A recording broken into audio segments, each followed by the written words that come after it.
आर्थिक संकटावर आहे अशा परिस्थितीत महाराष्ट्र आर्थिक संकट अशा परिस्थितीत राहुल नार्वेकर यांच्या बंगल्याच्या दुरुस्तीसाठी 1,04,00,000 रुपयाचा खर्च हिवाळी अधिवेशनाच्या 10 दिवसांसाठी होतो. महाराष्ट्राची परिस्थिती आर्थिक संकटात आहे की नाही मला माहित नाही, परंतु उधळपट्टी चाललेली मला मात्र दिसते आहे. परंतु जिथं आवश्यक आहे, विशेषतः यावर्षी अतिवृष्टीनं शेतकऱ्यांचं प्रचंड नुकसान झालेलं आहे.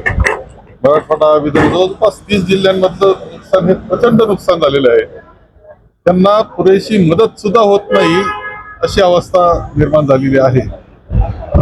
आणि अशा पद्धतीनं उधळपट्टी जर करत असतील, म्हणजे एका बाजूला शेतकरी अडचणीत आहे, तो दुःखी आहे, त्याची दिवाळी सुद्धा आनंदाची झाली नाही, काळी दिवाळी अनेक शेतकऱ्यांनी तिथे अशा पद्धतीची झाली.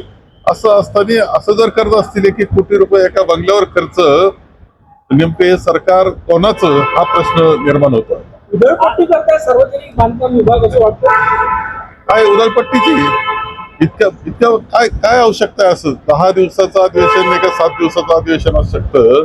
याकरता एवढी मोठी रक्कम खर्च करण्याऐवजी त्यांनी खरंच शेतकऱ्याला कशी मदत करता येईल, जो अडचणीत आहे तो शेतकरी, त्याला कशी मदत करता येईल याचा विचार केला. आज बच्चू कडू यांचं आंदोलन नागपूरमध्ये होत आहे. कर्जमाफीसाठीची मागणी आहे. कशा प्रकारे बघता काँग्रेसचे समर्थन करतील?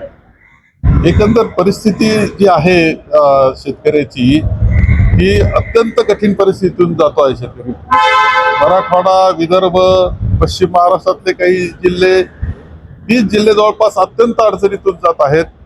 संपूर्णपणे पीक नुकसान झालेलं आहे. एवढंच नाही तर जमिनी खरडून गेलेल्या आहेत. त्याला पुन्हा उभं करायचंय त्या शेतकऱ्याला.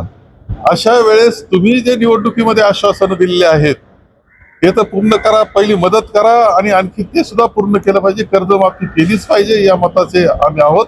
आणि बच्चू कडू हे त्याकरता जर आपलं आंदोलन करत असतील तर ते योग्य आहे, त्याचं समर्थन आम्ही करतो आहोत. काल अमित शहाना अॅनाकोंडा असं उल्लेख केलेला आहे. तुम्ही त्याचं समर्थन करता का? महाविकास आघाडीचे नेते आहेत ते असं म्हणणं योग्य नाही, काय वाटतं? मला काय म्हटलं हे माहीत नसल्यामुळं आणि मी ऐकलेलं नसल्यामुळे मी त्यावर काही बोलू इच्छित.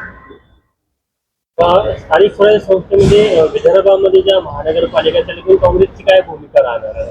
नाही, काँग्रेस तर निवडणुका आमची तयारी आहेच आहे. स्थानिक स्वराज्य संस्था सर्व निवडणुकीमध्ये आम्ही चांगली तयारी केलेली आहे. लोकांचा प्रतिसाद सुद्धा आम्हाला आहे.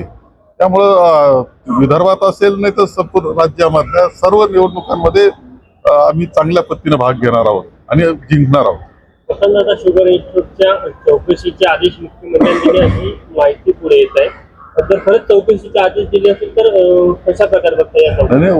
वसंतदादा शुगर इन्स्टिट्यूटच्या चौकशीचे काही गोष्टी माहिती 1 रुपये अनुदान शेतकऱ्यांकडून कापलं जात होतं, त्याचा विनियोग कुठे होते त्याची माहिती मागवली. तेव्हा वसंतदादा शुगर इन्स्टिट्यूट ही वसंतदादांच्या नावानं सुरू केलेलं साखर धंद्यातली अत्यंत महत्वाची संस्था आहे.